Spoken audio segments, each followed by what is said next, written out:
Good morning student. चलिए science का online class start करते हैं। बच्चों, हम लोग पढ़ रहे थे टाइप ऑफ केमिकल रिएक्शन। आज हम लोग पढ़ेंगे टाइप नंबर 5, जिसमें दिया है न्यूट्रलाइजेशन रिएक्शन, यानी कि उदासीनीकरण अभिक्रिया। चलिए आगे बढ़ते हैं। Activity 9, material required, test tube, sodium hydroxide, hydrochloric acid, phenolphthalein, dropper, blue and red litmus paper. चलिए आगे बढ़ते हैं। Take about 20 drop of sodium hydroxide in a test tube and add 1 और 2 drop of phenolphthalein in it. देखिए बच्चों, बताया जा रहा है कि एक परख नली में है ना 20 बूंद सोडियम हाइड्रोक्साइड है ना लीजिए, तथा उसमें 1 या 2 बूंद फिनाइलएथेलीन की डालें। चलिए आगे बढ़ते हैं। What is the colour change in the solution, यानी कि विलयन में कौन सा रंग चेंज हुआ। आगे देखते हैं। By the change in the colour you can know whether the solution is acidic और एल्केलिन। देखिए बच्चों, ध्यान दीजिएगा, यहाँ पर बताया जा रहा है by the change in the colour you can know whether the solution is acidic और एल्केलिन, यानी कि विलयन के रंग परिवर्तन से आप जान सकते हैं कि विलयन अम्लीय है या क्षारीय। चलिए आगे बढ़ते हैं। Now in this alkaline solution add few drop of hydrochloric acid. देखिए बच्चों, बताया जा रहा है कि अब इस क्षारीय विलयन में, ठीक है बच्चों, यानी कि जो विलयन प्राप्त होगा वो हमें क्षारीय विलयन प्राप्त होगा, तो इस क्षारीय विलयन में ड्रॉपर द्वारा, ठीक है, कुछ बूंदें हाइड्रोक्लोरिक एसिड की डालें। आगे लिखा है drop by drop with a dropper, यानी कि ड्रॉपर की सहायता से बूंद बूंद करके डालिए। आगे लिखा है a time will come when the pink colour of the solution completely vanished और फेडेस अवे। देखिए बच्चों, बताया जा रहा है कि एक स्थिति ऐसी आएगी जब विलयन का गुलाबी रंग समाप्त हो जाएगा। आगे देखते हैं। Now dip the blue and red litmus paper 1 by 1 in it. अब एक के बाद एक है ना आपको लाल व नीला लिटमस पेपर डालकर देखना है, ठीक है, यानी कि नीला और लाल लिटमस पेपर को एक के बाद एक डालकर देखें।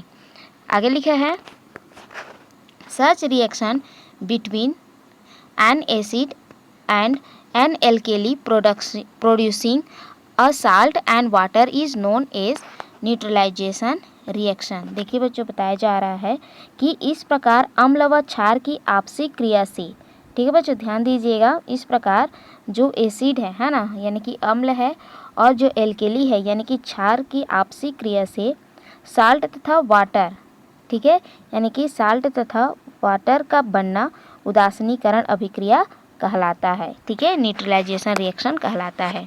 चलिए बच्चों, यहाँ पर देखिए इक्वेशन दिया गया है, यहाँ पर लिखा है एल्केली, ठीक है, एल्केली NaOH है ना, ये क्या है, क्षार है, ठीक है, सोडियम हाइड्रोक्साइड ये क्या है, क्षार है ना, और एसिड है HCl, ठीक है, यानी कि हाइड्रोक्लोरिक अम्ल, ठीक है। दोनों में जब अभिक्रिया होता है तो साल्ट का निर्माण होता है और वाटर का निर्माण होता है ना, और ऐसी अभिक्रिया उदासीनीकरण अभिक्रिया कहलाती है। चलिए आगे देखते हैं। This reaction is to be done very carefully as after the stage of neutralisation even a drop of excess acid will make the solution acidic. देखिए बच्चों, बताया जा रहा है कि यह क्रियाकलाप सावधानीपूर्वक करें, ठीक है, केयरफुली करें, अन्यथा उदासीनीकरण स्थिति के पश्चात अम्ल की एक बूंद की अधिकता, ठीक है, विलयन की प्रकृति को अम्लीय कर देती है। चलिए आगे देखते हैं। आगे दिया बच्चों नंबर 6, ऑक्सीडेशन रिडक्शन रिएक्शन, यानी कि ऑक्सीकरण अपचयन अभिक्रिया। In activity 6 when we burn the magnesium wire then magnesium oxide was formed. देखिए बच्चों, जब हम लोग है ना एक्टिविटी 6 में है ना, जो हम लोगों ने एक्टिविटी किया था उसमें हमने मैग्नीशियम के तार को जलाया था, है ना, तब मैग्नीशियम ऑक्साइड का निर्माण हुआ था। आगे लिखा है this is an example of oxidation reaction, ठीक है, और यह ऑक्सीकरण का भी उदाहरण है। आगे लिखा है combination of oxygen with any compound is called oxidation, ठीक है, यानी कि किसी पदार्थ का ऑक्सीजन से संयोजन, ठीक है, ऑक्सीजन से संयोजन ऑक्सीकरण कहलाता है, ठीक है। चलिए आगे देखते हैं। Do you know that it is reduction of iron with oxygen which form the rust. देखिए बच्चों, यहाँ पर क्वेश्चन पूछा जा रहा है कि क्या आप जानते हैं लोहे के ऑक्सीजन के साथ है ना संयोजन से ही जंग लगता है। आगे देखते हैं, on the other hand rusting is an example of oxidation. ठीक है, यानी कि लोहे में जंग लगना भी ऑक्सीकरण क्रिया का उदाहरण है। आगे देखते हैं, when we burn sulphur we get sulphur dioxide, here also it is oxidation of sulphur. यानी कि सल्फर को जलाने पर सल्फर डाइऑक्साइड प्राप्त होती है और यहाँ भी सल्फर का ऑक्सीकरण होता है। ठीक है बच्चों, सल्फर को जब जलाया जाता है, ठीक है, ऑक्सीजन की उपस्थिति में, तब क्या प्राप्त होता है, सल्फर डाइऑक्साइड होता है ना, और यहाँ पर सल्फर का ऑक्सीकरण होता है। चलिए आगे देखते हैं, opposite to this removal of oxygen from any compounds is called reduction. यानी कि इसके विपरीत किसी यौगिक में, ठीक है, यानी कि किसी यौगिक में ऑक्सीजन की कमी अपचयन कहलाती है। ठीक है बच्चों, रिडक्शन यानी कि अपचयन कहलाती है। आगे देखते हैं, when mercuric oxide is burn mercury and oxygen is obtain. देखिए बच्चों, बताया जा रहा है कि जब मर्क्यूरी ऑक्साइड को, है ना, जलाया जाता है तब मर्क्यूरी और ऑक्सीजन प्राप्त होता है। ठीक है, आगे देखते हैं, oxidation and reduction can also be defined in term of removal and an addition of hydrogen respectively. ठीक है बच्चों, ध्यान दीजिएगा, यहाँ पर बताया जा रहा है कि ऑक्सीकरण और अपचयन को, है ना, क्रमशः हाइड्रोजन की कमी और हाइड्रोजन के योग से भी परिभाषित किया जा सकता है। ठीक है, ऑक्सीजन और अपचयन को क्रमशः हाइड्रोजन की कमी और हाइड्रोजन के योग से परिभाषित किया जा सकता है। चलिए आगे देखते हैं, When ammonia is passed through red hot glass tube, then it is reduced to nitrogen and hydrogen।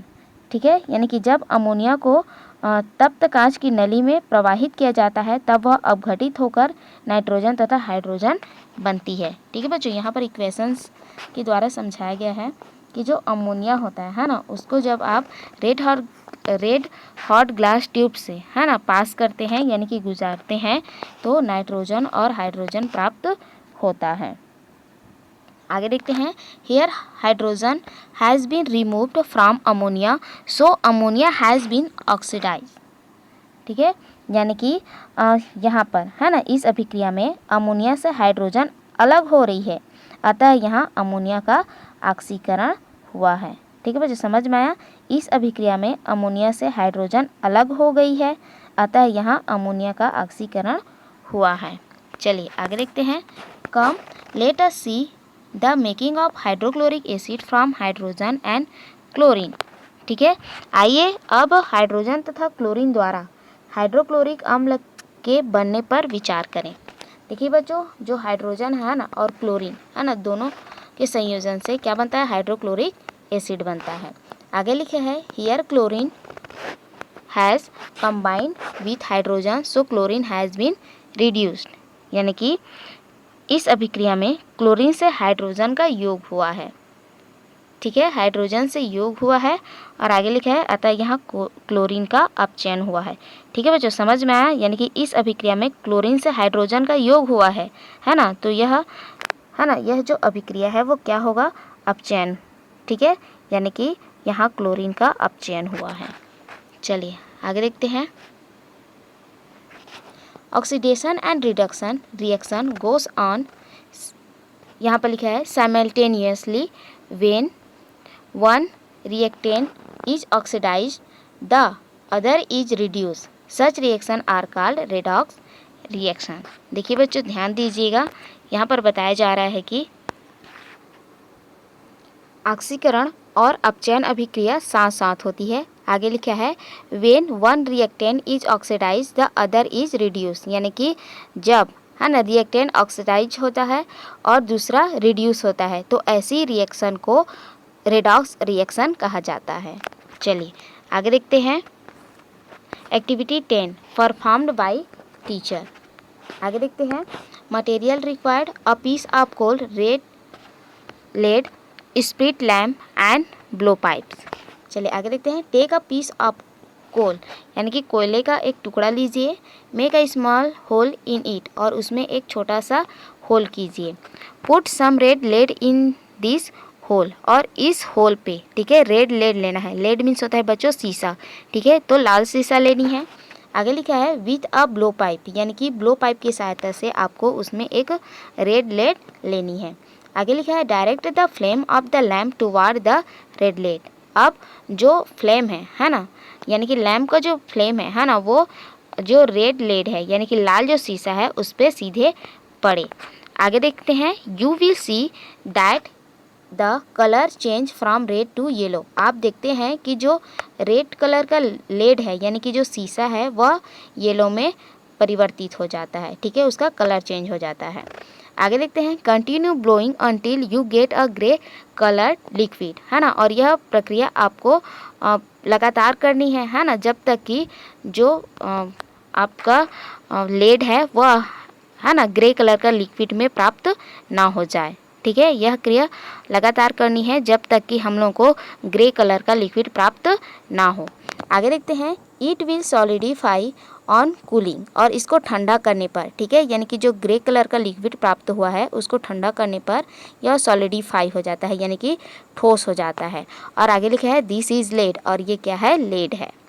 आगे देखते हैं, देखिए बच्चों इक्वेशंस के द्वारा समझाया गया है कि लेड ऑक्साइड, ठीक है, जब हम लोग लेड ऑक्साइड है ना और कार्बन, ठीक है, दोनों मिल करके देखिए यहाँ पर लिखा है कि जब दोनों के बीच में क्रिया होती है तब लेड बनता है और कार्बन डाइऑक्साइड प्राप्त होती है, ठीक है, लेड और कार्बन डाइऑक्साइड प्राप्त होते हैं।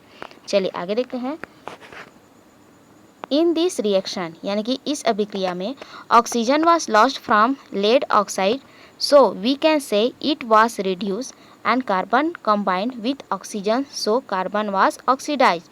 This is a redox reaction, ठीक है। यहाँ पर बताया जा रहा है कि ऑक्सीजन, ठीक है, ऑक्सीजन से खो गया था, इसलिए हम कह सकते हैं कि इसे कम किया गया था, और कार्बन का ऑक्सीजन के साथ कंबाइन हुआ था, ठीक है, कार्बन का ऑक्सीजन के साथ कंबाइन हुआ है, इसलिए कार्बन का ऑक्सीकरण हुआ, ठीक है, और यह एक रेडॉक्स अभिक्रिया कहलाती है। चलिए आगे बढ़ते हैं, आगे दिए है बच्चों बायोकेमिकल रिएक्शन। चलिए आगे बढ़ते हैं, बायोकेमिकल रिएक्शन में होता है जैव रासायनिक क्रियाएं। Some micro organism also take part in some chemical reaction. देखिए बच्चों लिखा है कि जैविक रासायनिक क्रियाओं में रासायनिक पदार्थों के साथ साथ सूक्ष्म जीवाणु भी भाग लेते हैं। आगे लिखा है मिल्क चेंजिंग टू कर्ड।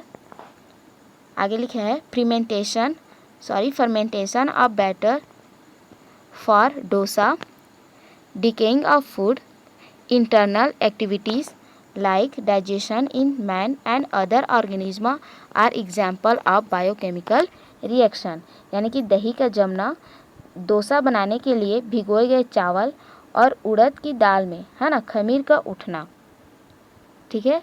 आगे लिखा है भोजन का सड़ना, है ना, और हमारे व अन्य जीव जंतुओं के शरीर के अंदर होने वाली क्रियाएं जैसे कि पाचन आदि भी जैव रासायनिक अभिक्रियाएं हैं। आगे देखते हैं chemical reaction are an important part of our life, यानी कि रासायनिक अभिक्रियाएं जीवन का एक महत्वपूर्ण अंग है। Many chemical reaction are continuously going on in our body and in other living organism and plants. यहाँ पर बताया जा रहा है कि हमारे और दूसरे जीव जंतुओं के शरीरों तथा पेड़ पौधों में लगातार बहुत सी रासायनिक अभिक्रियाएं होती रहती हैं, ठीक है बच्चों, समझ में आया। यानी कि मैनी केमिकल रिएक्शन यानी कि कई जो रासायनिक अभिक्रियाएं हैं, है ना, वो लगातार हमारे बॉडी में और दूसरे जो जीव जंतु हैं, है ना, जो प्लांट्स हैं, उनमें लगातार ये क्रियाएं होती रहती हैं, ठीक है। आगे देखते हैं in factories also it is by chemical reaction that many necessary things are manufactured as medicines, fertilizers, insecticide, paints, polish, soap, cosmetic, etc. ठीक है बच्चों, ध्यान दीजिएगा। आगे बताया जा रहा है कि कारखानों में भी बहुत सी रासायनिक अभिक्रियाओं के द्वारा हमारे दैनिक जीवन के लिए आवश्यक वस्तुएं जैसे कि दवाइयाँ, ठीक है, जैसे कि मेडिसिन्स यानी कि दवाइयाँ, फर्टिलाइजर्स यानी कि खाद, इंसेक्टिसाइड यानी कि कीटनाशक, पेंट, पॉलिश, ठीक है, और आगे लिखा है सोप और कॉस्मेटिक, ठीक है, यानी कि जो सौंदर्य प्रसाधन होती है ना, ये सभी बनाए जाते हैं। ठीक है बच्चों, समझ में आया? यानी कि कारखानों में बहुत सी रासायनिक अभिक्रियाओं के द्वारा हमारे जो दैनिक जीवन के लिए आवश्यक है ना, जैसे कि medicine, fertilisers, insecticide, paints, polish, soap, cosmetic, है ना, इत्यादि चीज़ों को भी रासायनिक अभिक्रियाओं के द्वारा बनाई जाती है। ठीक है बच्चों, आज के लिए इतना ही। नेक्स्ट वीडियो में आगे पढ़ेंगे, तब तक आप इस वीडियो को पढ़िए, फिर से समझिए। नेक्स्ट वीडियो में आगे पढ़ेंगे, तब तक के लिए थैंक यू।